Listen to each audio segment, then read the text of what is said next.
So let's continue. Let's dive into the lecture without wasting much of your time. Okay, so we'll look at PPH today, postpartum hemorrhage. So what is postpartum hemorrhage? We'll take off with a definition. So postpartum hemorrhage, or rather PPH, this is the loss of more than 500 mils of blood following vaginal delivery, or the loss of greater than 1,000 mils following cesarean section delivery, or a loss of any amount of blood that is sufficient enough to cause cardiovascular compromise. By that we mean features of hemorrhagic shock. Okay, so what is PPH? PPH can be defined as a loss of more than 500 mils of blood following a vaginal delivery, or a loss of greater than 1,000 mils of blood following cesarean section delivery, or any amount of blood that is lost following delivery, okay, an amount that is sufficient enough to cause cardiovascular compromise. That is the definition of PPH. Okay, now we should note that the estimates of blood loss are subjective and generally inaccurate, okay, because there's no proper tool that you can use to measure how much the person is losing. So we estimate how much the patient has lost. So these estimates are subjective, okay, and generally they are inaccurate. Now, depending upon the time at which PPH has occurred, it can be divided into two. You can have primary PPH, which occurs within 24 hours, and you can have secondary PPH, where the bleeding occurs between 24 hours and 6, but within the 6 weeks after delivery. Okay, so primary PPH, that is postpartum hemorrhage occurring within 24 hours from the time of delivery, and secondary PPH is PPH happening after 24 hours but within 6 weeks from the time of delivery. What are the causes of postpartum hemorrhage? So the causes of postpartum hemorrhage can be summarized into 4 T's. We look at tone, trauma, tissue, and thrombosis. When we talk about the tone, we're talking about uterine atony. Tone means uterine atony, meaning the uterus is unable to contract. That is uterine atony. Trauma, we're talking about uterine, cervical, or vaginal tears. Okay, these are tears on the birth canal. Okay, tissues, we're talking about retained products of conception, and thrombosis, we are talking about coagulopathies. Let's talk about these individually. Number 1, the tone. Okay, so uterine atony. This is a failure of the uterus to contract effectively after delivery. So when delivery occurs, when you deliver the baby, when you deliver the placenta and the membranes, okay, at the placenta bed, where the placenta, remember that the placenta attaches to the uterus. Okay, so there are blood vessels that are attaching the placenta to the uterus. So the blood supply comes from the uterus up to onto the placenta. We have connective vessels there. We have the spiral arteries there. Now, what is happening is that when you are delivering the placenta detaches. It means that those particular arteries that were connecting the placenta and the uterus will remain open, and bleeding will begin.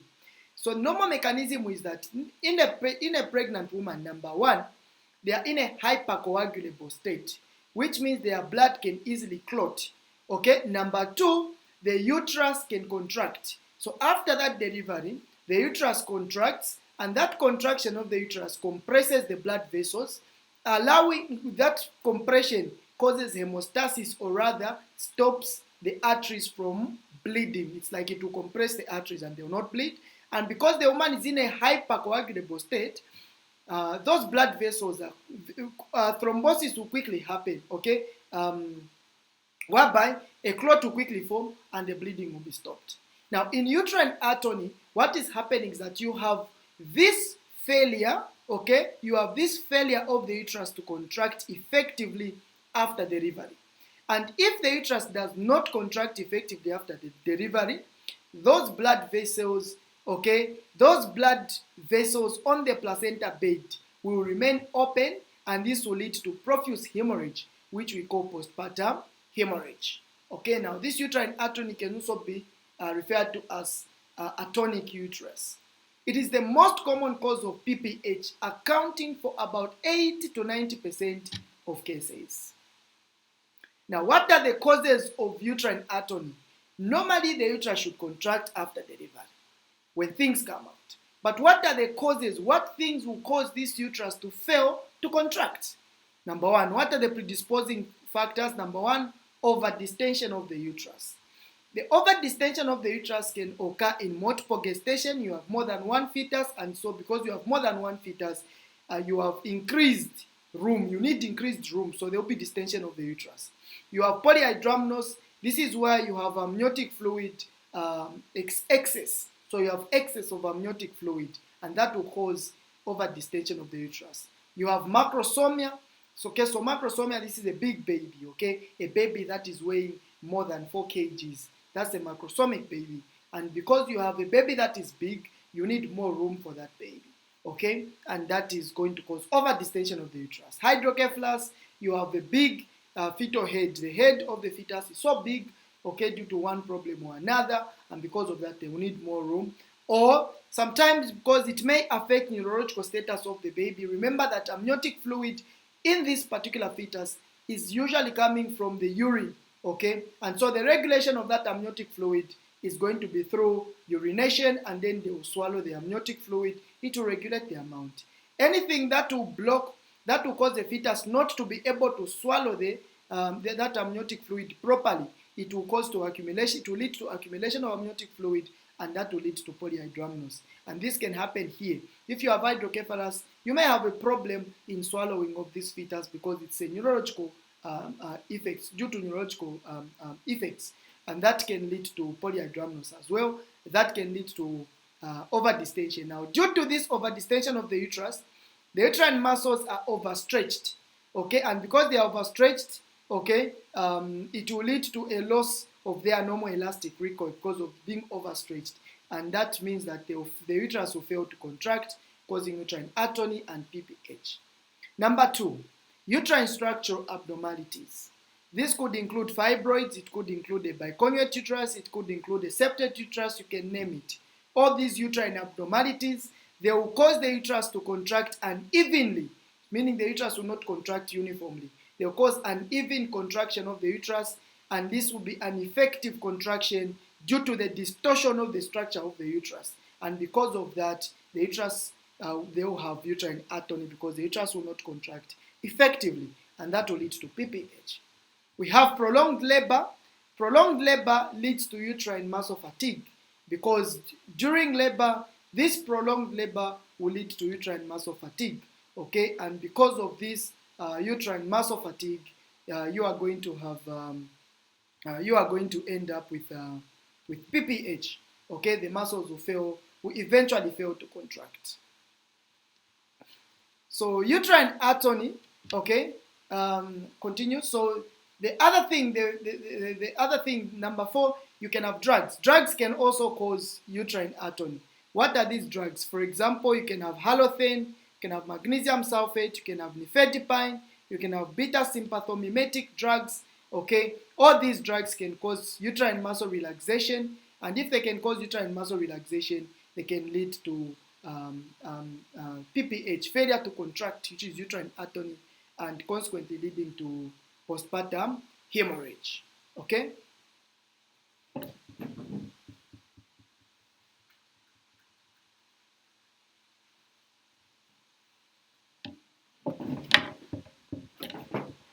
Okay, what other thing? You can have Cavaliers uterus, okay? You can have Cavaliers uterus, then you can have infections like chorioamnionitis. So these infections, when you have infections like chorioamnionitis, okay, this is an infection that is involving, it's usually a bacterial infection involving the amnion, okay, and the chorion itself, okay, and that infection, you know that when you have an infection there, there will be an inflammatory response, and that will inhibit the uterus from contracting properly, okay. Then you can also have retained placenta, that is tissues. So meaning these tissues, the other tissues, it can even cause, tissues usually cause atony eventually, okay, and that will cause, that is going to eventually cause postpartum hemorrhage. So the second cause of PPH is genital tract trauma, okay? And this is the second most common cause of PPH. and it accounts for about 7% of all the cases. So this is the second most common cause of PPH, which accounts for about 7% of all the cases. Here, you can have tears within you can have tears, and these tears can be within the uterus, can be within the cervix or the vagina. So tears in the uterus, tears in the cervix or in the vagina can actually cause PPH. And these can follow normal or instrumental delivery, but they are more common with instrumental delivery. Cervical tears are very rare following spontaneous delivery, but then you should note that uterine tears bleed a lot, okay, and these ones can kill the woman quickly, so you need to intervene as soon as you can. Thrombosis, here we're talking about coagulopathies, coagulation disorders, that is thrombosis. Now, if you have a coagulopathy, it means you have your blood, you are having difficulties, there's a problem, your blood is unable to clot properly. So this leads to failure of blood to clot. So the woman won't stop bleeding after delivery, that is PPH coming in now. It's suspected when blood that is lost during PPH does not clot. If it does not clot, you can suspect coagulopathies. Causes of coagulopathies would include abruption placenta, which can eventually lead to DIC, okay, disseminated intravascular coagulation, where you have the coagulopathy. Severe preeclampsia, you know that in severe preeclampsia you may end up with HELP syndrome, okay, and in HELP syndrome, if you remember, you have low platelet count. HELP, okay, syndrome, HELP, that is hemolysis, okay, elevated liver enzymes, low platelet count there, okay, the low platelet count, the L, that is that's going to cause coagulopathies. IUFD as well can lead to DIC, which is a coagulopathy. Pre-existing abnormalities like familial hypofibrinogenemia, you have low levels of fibrinogen, idiopathic thrombocytopenic purpura, okay, or rather ITP. All those are coagulopathies and they can lead to PPH, failure of blood to clot after delivery, causing postpartum hemorrhage. You can have dilution coagulopathies, okay, where you give too much of the fluid, it sort of dilutes the clotting factors, leading to bleeding. The fourth cause is tissues. The other T, the fourth T is tissues. Of course, we're talking about retention of entire placenta or part of the placenta. Okay, for example, if you have placenta accreta, where you have the placenta going all the way into the muscle or the myometrium, okay, which should be suspected in a previous cesarean section plus placenta previa patient.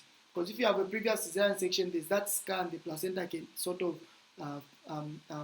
traverse all the way up to the uterine muscle, and that will mean it becomes hard to remove it. So you may have a retaining of the entire placenta or part of the placenta. This ultimately will lead to uterine atony, and that will lead to PPH. You can also have what you call uterine invasion. This is usually due to mismanagement of the third stage of labor. Okay, as you can see in this particular picture, you have this placenta, okay, and the uterus. So this placenta, if you forcefully pull the placenta out without separation happening, you may pull it together with the uterus. Okay, so this is, for example, this is the umbilical cord, the placenta, and this is the uterus. So this individual was pulling on this umbilical cord. Okay, so if you have mismanagement of the third stage of labor when you are delivered in the placenta, you can pull it together with the uterus, and that can cause uterine invasion. Uterine invasion, this uterus will not contract to cause PPH. It can also occur spontaneously with a tonic uterus and sudden increase in intra-abdominal pressure. So that is, in those cases, it can also occur spontaneously, not always after mismanagement of third stage. For secondary PPH, this is blood loss of volume meeting the definition of PPH, the one we defined earlier, happening after 24 hours, but within 6 weeks of delivery. I think we've mentioned this definition, okay? Keep it in mind. The most common causes of secondary PPH are infections and retained placental tissue. How do you then manage PPH? Management of PPH, prevention is very, very important. Prevention is better than cure, okay? So number one, identify women at risk and let them deliver from the hospital. So women, let's say for instance, those that have twin pregnancies, the multiple gestation, polyhydramnios, if you identify quickly and make sure they deliver from the hospital where you manage properly, and you do some measures to prevent PPH from occurring, okay, such as maybe putting them on an oxytocin infusion after delivery. IV access during or even a dose of misoprostol, okay, a prophylactic dose for PPH for misoprostol, which is 600 micrograms, okay, sublingual, okay. IV access during delivery, okay, should be there, okay, so that you can easily give drugs, okay, can easily give drugs through those IV lines. You can give oxytocin, you can give fluids. Active management or third stage of labor. You need to manage the third stage of labor actively, okay, properly, to prevent PPH. Correct anemia before delivery. Remember that if the woman is anemic before delivery, anemia, you have a low carrying capacity of oxygen from the hemoglobin, okay? So meaning this hemoglobin, is the red blood cells are not delivering enough oxygen to the tissues. And one of the tissues we're talking about is the uterus. So if no enough oxygen is reaching the uterus, after delivery, you'll find that this uterus will not have enough oxygen to use to contract, and that will lead to failure to contract and PPH. Perform episiotomy only when necessary. Don't perform episiotomy when it is not necessary for this particular woman. The second thing is assessment. Note that assessment should be coupled with resuscitation, because this is an emergency. I should mention, this is an emergency. So as you are resuscitating the woman, you're also assessing. The only definitive way you're going to manage the PPH is when you stop the bleeding. So you only manage hemorrhage after when you stop the bleeding. If you don't stop the bleeding, your resuscitation will be in vain. So as you resuscitate, you are also assessing the woman to try and find what could cause the PPH. Look at the status of the patient and then try and identify the cause. So this should be focused at finding the cause of the PPH. Inspect and palpate. So on inspection, they may be bleeding. Patient may have altered mental status because they may be in shock. You may find cervical or vaginal tears may be seen as you inspect, okay, and check. Palpate. By manual palpation of the uterus, it may reveal that the uterus is boggy, okay. You may have a boggy uterus which is not well contracted, which is just atony. That points you to uterine atony, okay. And then you start ruling out those causes of uterine atony we talked about. You find which one could be causing the PPH. Re-examine the placenta. Why? Because you want to check if at all maybe you didn't examine properly, because if there's a part on the placenta that has remained in the uterus will not contract, because there will be retained tissue, products of conception. You need to remove those things. Look for other sites of bleeding like IV sites, okay, that will show you that maybe this patient has a coagulopathy. What are the steps in the management? You need to call for help. Do your ABCs, airway maintenance, okay, make sure the airway is patent, okay, maybe the patient may come in they may come in unconscious or something. Make sure the airway is patent. Breathing, make sure count the respiratory rate, okay, SpO2, and put on oxygen, okay. So count respiratory rate, check the SpO2 and put the woman on oxygen. On circulation, make sure you check the BP, pulse rate. This should be checked every 15 minutes. Capillary refill time, okay. You can also check the peripheries if they are warm or cold. This will help you to diagnose shock. If the woman is in shock, then insert, make sure you insert 2 large bore cannula and collect blood for full blood count, cross-match, and coagulation studies, okay? So you need to the full blood count to check for the FBC, you need to check for the hemoglobin, you need cross-match also because you need to transfuse this patient, and then you need also coagulation studies to be there because you want to rule out coagulopathies, and you may need to take to theater, and so you need to know if this patient has clotting problems. Elevate the foot end of the bed. When you elevate the legs, it at least encourages and allows for more flow of blood to the brain. Make rough estimates of the blood loss because you need to replace, manage the uterus, okay, massage the uterus, and start rapid IV fluids infusion. So the fluids of choice are crystalloids. You can use normal saline or you can use Ringer's lactate. Okay, the best in such a patient is actually Ringer's lactate because it has got a higher pH as compared to normal saline. So replace all the previously lost fluids in the first 1 hour, then you follow it by maintenance. Okay, so either normal saline or Ringer's lactate can be used, but the best that you can use, the best is Ringer's lactate. Catheterize to monitor the urine output and to empty the bladder. Remember that if the bladder is not emptied, It may also contribute to uterine atony. The uterus may not contract properly. Also monitor the urine output. Remember that when a patient is going into hypovolemia and shock, you are worried about the kidneys as well, okay, because they can go into pre-renal acute renal failure due to hypoperfusion of the kidneys.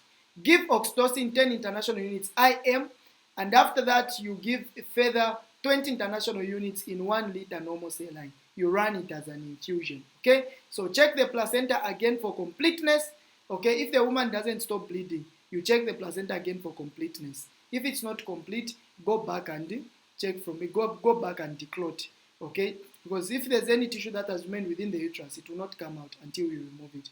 The bleeding won't stop until you remove it. Examine the genital tract for tears. If there are tears, repair them and monitor closely. Monitor this patient closely. Okay, urine output should be monitored every 4 hours. So for atonic uterus, you can do a bimanual compression, okay, where you compress the uterus. I'll show you a picture of this. You can do aortic compression and the condom tamponade. This is also called balloon tamponade, where you insert, you get a catheter, you tie a balloon there, you push it in with the condom, you push it into the uterus, and then you inflate it with water. Okay, this is going to create a tamponade that is going to help you with stopping the bleeding. Okay, if bleeding continues, you need to take to theater. You do EUA, which is examination under anesthesia. However, if bleeding still continues, you may need to do an X-lap. Okay, you need to do an X-lap, and here after the X-lap, you can do uterine artery ligation. You can do a catheter tamponade of both uterine artery. You apply catheter tamponade of both the arteries so that you block flow of blood to the uterus, and that is going to sort of lower the bleeding. Okay, ovarian artery ligation, you can ligate the ovarian arteries, and then the last option that you have is actually hysterectomy, where you just remove the uterus itself. This is a bimanual compression of the uterus. So you push in your hand like that, you create a fist, and then you compress the uterus like that. This compression is sort of going to create tone on the blood vessels, okay? So there will be that pressure compression on the blood vessels, and that pressure compression on the blood vessels is going to stop them from bleeding. This is what we're calling a balloon tamponade, okay? So this is a catheter, you insert a catheter, then you put a condom there, then you inflate it with about 300 to 350 ml of water. Okay, when you inflate it with 300 to 350 ml of water, it will fill up into the uterus, and then it will create a tamponade that is going to prevent further bleeding, and bleeding may stop. Okay? What are some of the drugs that you can use? So for atonic uterus, the first action is actually to massage the uterus, but there are drugs that you can use. Oxytocin, you can use, the dose is 10 international units IM. Okay, so you give IM 10 international units. This should be followed by 20 international units in 1,000 mils, okay, of normal saline, and then you run it at 40 drops per minute, okay? Or you can give 20 international units in 1,000 mils per minute, in 1,000 mils of normal saline. You run it at 60 drops per minute, but you give IV, but 60 drops per minute. Then you follow it up with 40 drops per minute, okay, as an infusion. But mostly, we use the 10 international units IM, followed by 20 international units. You get 20 international units of oxytocin. You put it in 1,000 mils, okay, of normal saline, and then you start running it as an infusion IV, okay, at 40 drops per minute. You should not exceed 3 liters of the IV fluids that are containing this oxytocin. Don't exceed 3 liters, okay? And this one, do not give it as a bolus, you give it as an infusion like that. Ogometrin can be used, though it has got side effects where it causes uterine tetany usually. So, but it's given as IM or IV slowly at 0.2 milligrams, okay? And then you can repeat, okay, the 0.2 milligrams, okay, after 15 minutes if required, okay? And also, you can repeat every 4 hours if required. So, you give 0.2 milligrams, okay, IM or IV, then you can repeat the dose, the 0.2 milligrams dose after 15 minutes if it will be required again, okay? And then you can repeat 4 hourly if it's required. You should not exceed 5 doses. So 5 doses will give you 1 milligrams, okay? And it's contraindicated. You need to take precaution in patients that have got hypertension, patients that have heart diseases, because part of the side effects is that these are going to be elevating the blood pressure as well slightly. Misoprostol, which is also called Cytotec, you can give oral, sublingual, or intravaginal or rectal. You can give it at 200 to 800 micrograms. But for the treatment, usually for treatment of PPH, okay, you can give 800 micrograms sublingual. So 800 micrograms sublingual, but you can give from 200 to 800 micrograms. Oral, sublingual, intravaginal, rectal, 800 micrograms sublingual.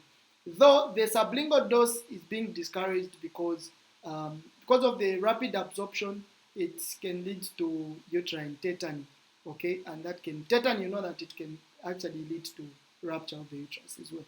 So this is followed by 200 milligrams every 4 hours, okay. Okay, you give this one as a single dose and then you follow it up with 200 milligrams every 4 hours. So I'm going to be repeating, okay, if the patient is not responding. So 2,000 milligrams should be your maximum dose, and take caution in asthma and heart diseases. Basically because this is the prostaglandin analog. Then you can also give this drug, okay, can also give prostaglandins, okay, Prost F2A, which is IM only. It's only IM, but this one is rarely, we don't really use it. It's rarely used. But otherwise, the main drugs that you have to remember that we use mostly, it's oxytocin and misoprostol. So oxytocin and misoprostol, those are the main drugs that we use. Okay, Cytotec. The other drug that is important for you to remember that you need to use in the management of PPH is tranexamic acid. So tranexamic acid in itself, tranexamic acid is antifibrinolytic. Okay, so it will prevent the breakdown of a clot, and that will encourage clotting to take place. So this is where we end with our meeting for today. I hope you enjoyed the session. If you did enjoy the session, please don't forget to subscribe, okay, to my YouTube channel, okay? Don't forget to subscribe, don't forget to like, don't forget to share with your friends so that they can also benefit from this, okay? Otherwise, thank you very much for your attention. Thank you very much for watching up to this. This is Dr. Mwila, What's Made Easy. Thank you very much. Shalom and God bless you. Until next time, bye-bye.